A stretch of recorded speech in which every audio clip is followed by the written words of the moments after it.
पथिक, ये नाम है इस छोटी सी कहानी का। भारत के शेक्सपियर कहलाने वाले और संस्कृत के प्रकांड विद्वानों में सिरमौर लेखक और कवि श्री कालिदास जी एक बार किसी यात्रा पर थे।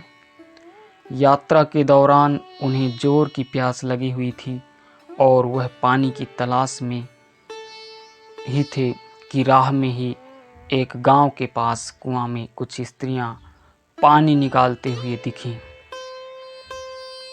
कालिदास कुआं के पास पहुंच जाते हैं और एक स्त्री से आग्रहपूर्वक बोले, माते पानी पिला दीजिए, बड़ा पुण्य होगा।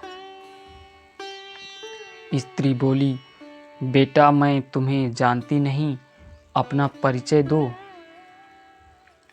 मैं अवश्य पानी पिला दूंगी। कालिदास ने कहा, मैं पथिक हूँ, कृपया पानी पिला दें। स्त्री बोली, तुम पथिक कैसे हो सकते हो? पथिक तो केवल दो ही हैं, सूर्य और चंद्रमा, जो कभी रुकते नहीं, हमेशा चलते रहते हैं।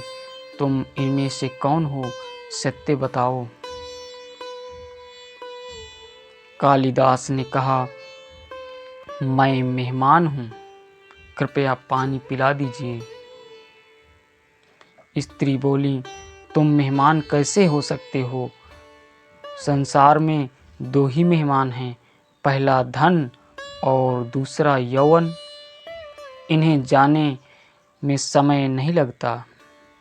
सत्य बताओ, कौन हो तुम? अब तक के सारे तर्क से पराजित हताश तो हो ही चुके थे। कालिदास बोले, मैं सहनशील हूँ, अब आप पानी पिला दें। स्त्री ने कहा, नहीं, सहनशील तो दो ही हैं। पहली धरती, जो पापी पुण्यात्मा सबका बोझ सहती हैं, उसकी छाती चीरकर बीज बो देने से भी अनाज के भंडार देती है। दूसरे पेड़, जिनको पत्थर मारो फिर भी मीठे फल देते हैं।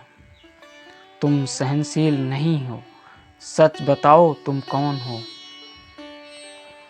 कालिदास लगभग मूर्छा की स्थिति में आ गए और तर्क वितर्क से झल्ला कर बोले।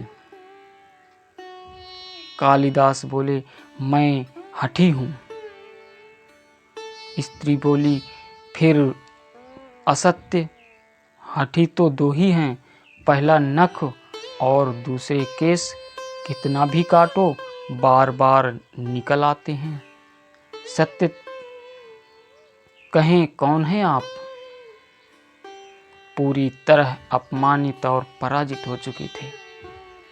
कालिदास ने कहा, फिर तो मैं मूर्ख ही हूँ। स्त्री ने कहा, नहीं, तुम मूर्ख नहीं हो सकते हो। मूर्ख तो दो ही हैं, पहला राजा, जो बिना योग्यता के भी सब पर शासन करता है, और दूसरा दरबारी पंडित, जो राजा को प्रसन्न करने के लिए गलत बात पर भी तर्क करके उसको सही सिद्ध करने की चेष्टा करता है। कुछ बोल न सकने की स्थिति में कालिदास वृद्धा के पैरों पर गिर पड़ते हैं और पानी की याचना में गिड़गिड़ाने लगते हैं। वृद्धा ने कहा, उठो वत्स।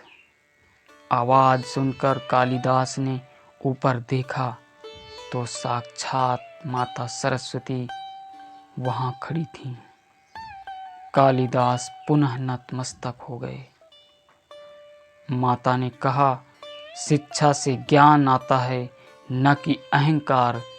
तूने शिक्षा के बल पर प्राप्त मान और प्रतिष्ठा को ही अपनी उपलब्धि मान लिया और अहंकार कर बैठे, इसलिए मुझे तुम्हारे चक्षु खोलने के लिए ये स्वांग करना पड़ा।